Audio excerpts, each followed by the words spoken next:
Assalamualaikum warahmatullahi wabarakatuh. Waalaikumsalam warahmatullahi wabarakatuh. Bertemu lagi dengan kami di sini aja di podcast AKV Aku yang visual. episode kedua. Oke. Jadi di episode pertama nih kita kemarin membahas tentang em, seperti apa sih Al-Quran itu seharusnya diposisikan gitu ya di kehidupan kita dari mulai how to learn gitu ya, how to learn Al-Quran, terus seperti apa cara kita memulai mempelajarinya. Nah itu kan kemarin kita membahas sekilas, eh, ya baru sekilas saja ya, belum ke intinya, hanya perkenalan saja gitu. Jadi sekarang kita mau lebih apa namanya menggali eh, cara kita mengenal Al-Quran itu tuh eh, gimana sih nih angle enaknya gitu kan ya. Apakah dia sebagai ya kalau kita bicara tentang apa namanya Al-Quran itu adalah katakanlah SOP ya gitu ya, manual book gitu ya. Ini kalau aku apa um, menyangkutkannya pada pada kita kalau mau praktikum gitu kan ya. Ya, betul betul. Berarti ini kita ada manual, ini ada Hmm. eksperimen gitu kan. Kita sudah dikasih manualnya, terus belajar ya manualnya untuk bisa mengeksperimenkan hal ini gitu kan ya, topik ini. Nah, apakah Al-Quran itu seperti itu gitu, seperti SOP atau manual book itu gitu, untuk kita bisa jadikan pegangan menjalani hidup ini. Berarti Gimana kalau tuh? manual tuh berarti kita nggak boleh nge-skip step ya. Betul. Nah, emang benar begitu. Kalau manual book begitu. Kalau manual book ini ya. Nah, bicara tentang manual book itu kan macam-macam ya. Maksudnya kalau misalnya bicara tentang eksperimen berarti ada tahapan eksperimen ya, Betul. berarti yang harus dijalankan. Atau manual book itu posisinya adalah seperti semua hal tentang mesin. Yang kita kalau salah itu boleh milih salah yang mana gitu kan. Misalnya kayak ada kulkas lah ya. Misalnya manual booknya kan isinya ketika terjadi kerusakan A, kerusakan B. Ya. Nah, itu kan berarti beda lagi tuh positioningnya. Kalau misalnya manual book seperti yang tadi eksperimen, ya berarti dia harus ngikutin stepnya. Betul. Nah, mana nih? Kira-kira yang mana nih Al-Quran? Apa kita sesuatu yang bisa kita pilih? Mana aja kalau lagi ada kerusakan A, maka kita cari yang buku ayat ini, kerusakan B kita cari ayat itu, atau memang harus step by step? As far as you know, seperti apa gitu? Yang pernah tahu? Ya kalau balik lagi ya, kalau di apa namanya lab gitu ya, biasanya itu kan manual apa manual book atau um, kita Modul modul ya, betul praktikum. betul modul ya. Itu kita di awal tuh sudah diberi informasi bahwa modul ini tuh dia punya tujuan gitu ya, dia punya tujuan, terus kemudian dia memberikan gambaran sebenarnya tujuan dari modul ini tuh apa sih. Nah terus dia berikan piranti informasi yang penting untuk bisa mempelajari modul ini tuh dengan informasi apa saja gitu kan.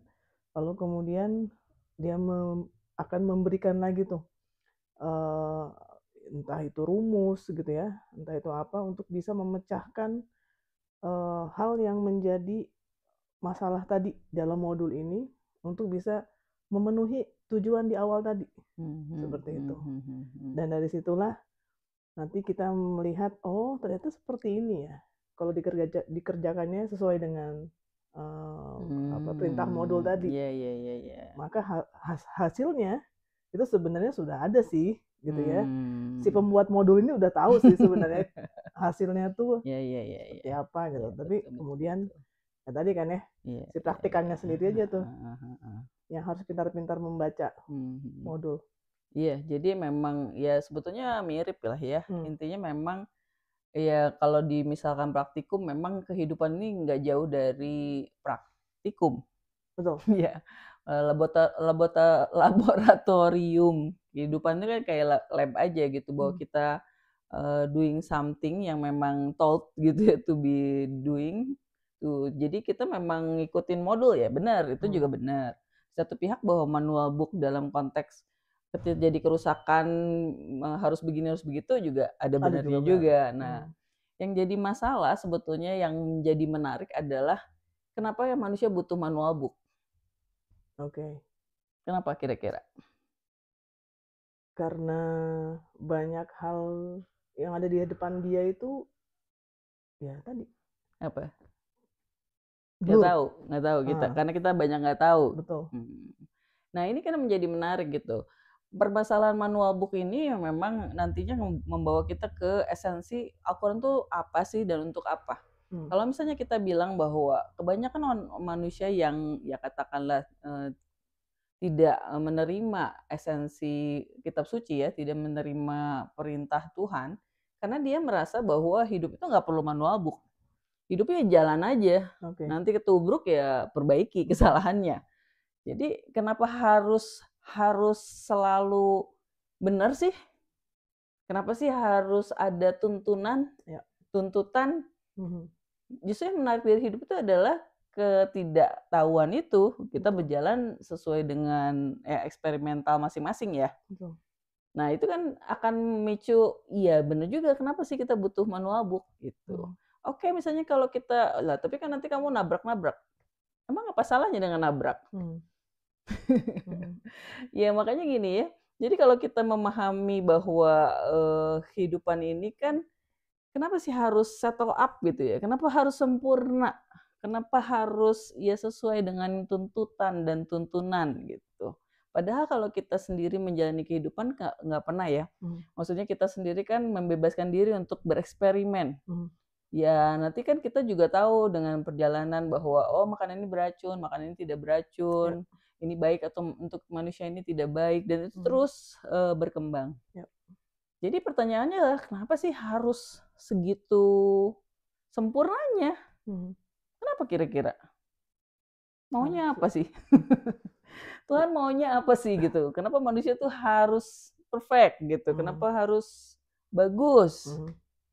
Kira-kira apa gitu yang dia inginkan dari... Menanyakannya ke saya. Ya kita kan sama-sama berpikir ya, karena gini, kadang-kadang kita merasa bahwa segala sesuatunya harus begini, harus begitu, dan ketika ada orang lain, emang harus begini, emang harus begitu, nah kita nggak bisa jawab juga.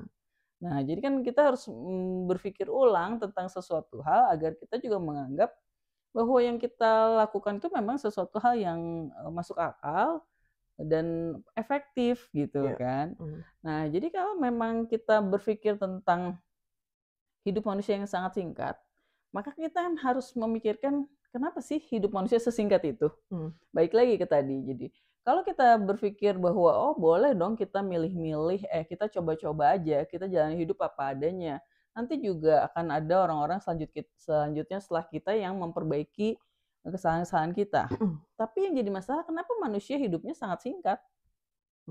Kalau manusia memang begitu, ya senangnya hidupnya lama ya, jadi bisa menemukan kesalahan, memperbaiki kesalahan. Yang jadi masalah kok memang sangat singkat di rentang hidup bumi atau alam semesta yang sampai miliaran gitu, dan kita cuma dikasih jatah ya maksimal 100 lah ya sekarang, itu kira-kira begitu. Jadi kan permasalahannya cuma dua, apakah kita mau menerima sebagai manusia itu punya keterbatasan antara ilmu, waktu, hidup gitu, atau memang kita tidak mau.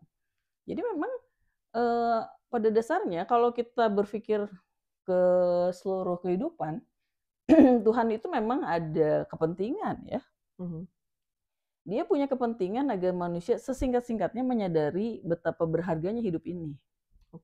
Ya kan? Sehingga dia memang nge-settle up semuanya, biar manusianya juga cepat pintar gitu.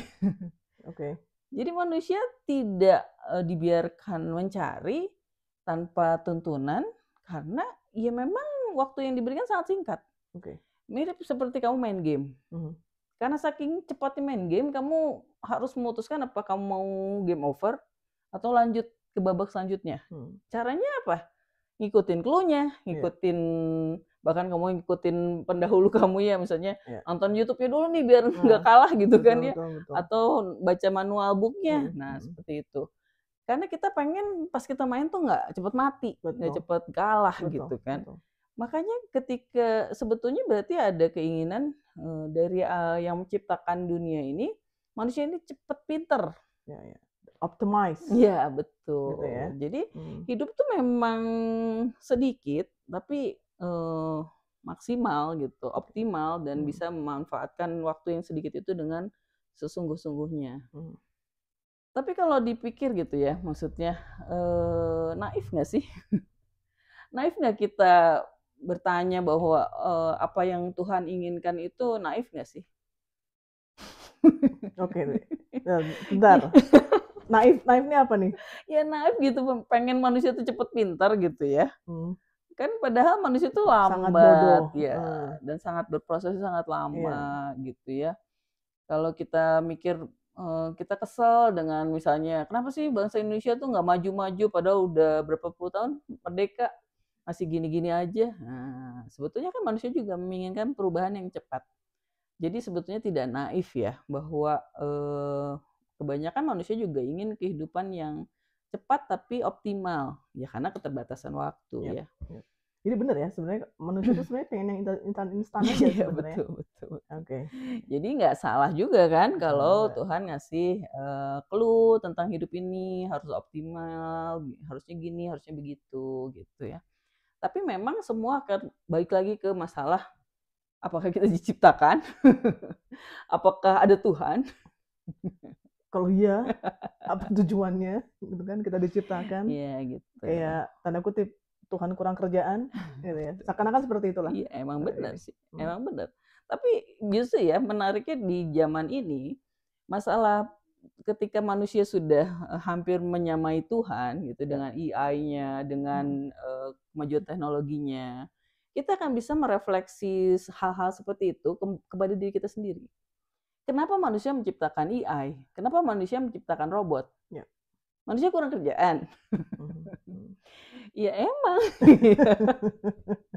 Karena kita memang tetap ingin meng-create sesuatu gitu ya.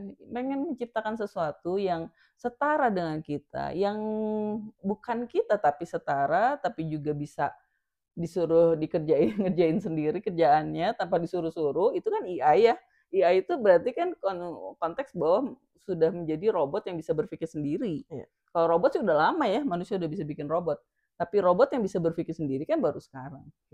Nah kan sama ya, Tuhan juga pengen menciptakan makhluk yang setara, yang bisa berpikir sendiri, yang kalau ada kerusakan baca aja tuh bukunya. Itu menjadi menarik justru ketika di zaman ini ternyata kita sama posisinya sebagai seorang kreator gitu kan. Jadi ketika kita mengkreasi suatu makhluk, suatu benda, ternyata kita juga pengen yang seperti Tuhan inginkan gitu ya. Hampir setara dengan yang Tuhan inginkan. Akhirnya jadi kita merasa bahwa oh iya masuk akal ya. Kalau Tuhan menciptakan manusia yang dikasih manual book harus langsung pintar. Karena memang ya, makanya itu kenapa Quran itu memang harus diterapkan di zaman ini. Karena memang di zaman inilah kita bisa memahami maksud-maksud Tuhan. Tapi belum ya. Itu kan baru sneak peek-nya. Balik lagi ke masalah yang tadi. Terus gimana caranya belajar Quran? Seakan-akan Quran adalah sesuatu hal yang tidak bisa dipahami, sesuatu yang sulit, sesuatu yang, aduh gimana sih kok kayaknya bahasa Tuhan tidak sama dengan bahasa manusia. Lah justru itu kan. Betul. Justru itu menarik.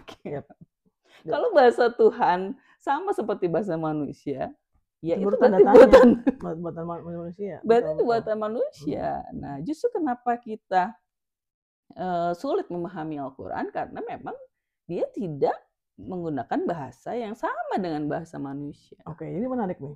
Jadi kalau tadi konsepnya itu adalah supaya kita mudah mengerti, memahami, gitu ya, si manual tadi.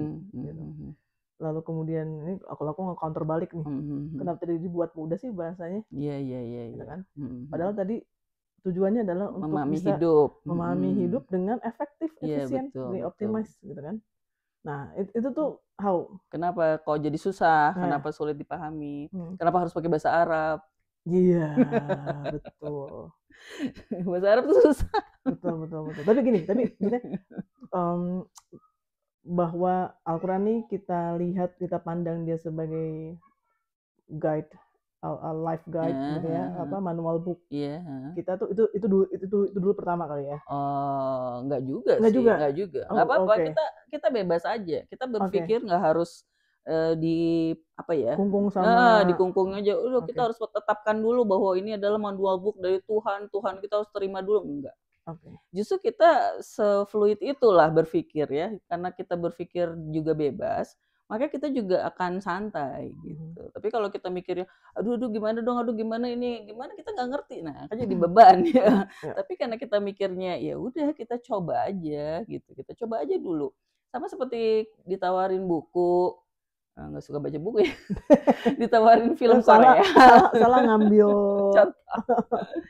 misalnya ditawarin film Korea atau ditawarin game lah, mau main game ini nggak, coba dulu deh gitu kan. Kita pasti coba dulu, masalah kita suka atau nggak suka kan belakangan. Tapi kalau orangnya ngasih apa sih namanya, review yang positif gitu ya, seru banget loh, sampai kamu bisa nanti tercerahkan, nanti kamu nangis gitu. Padahal dia sebelumnya nggak suka itu ya, nggak tahu itu apa gitu ya. Tapi karena orang-orang bilang gitu kan jadi kepo. Nah begitulah. Jadi kita ya coba-coba dulu sih sebetulnya. Jadi memandangnya dia hanya tanda kutip sebuah kitab aja, sebuah buku aja lah ya. Sebuah buku yang memang menarik untuk dibaca. Nah, tapi pertanyaannya adalah banyak kok orang non-Islam, orang yang belajar agama Islam, yang mencoba mempelajari Quran tapi tidak beriman. Ya. Gimana tuh? Ya. Nah, itu mungkin another episode lagi nanti. Tapi ini kaitan tadinya tuh, kaitan balik lagi. Mulai dari mana nih? Dari mana? Oke ya. Jadi nanti kita akan mencoba memahami sisi-sisi lain lah ya, sambil jalan. Tapi intinya adalah terus kita mau mulai dari mana? Nah, kemarin udah dibahas belum ya soal urutan Al-Quran?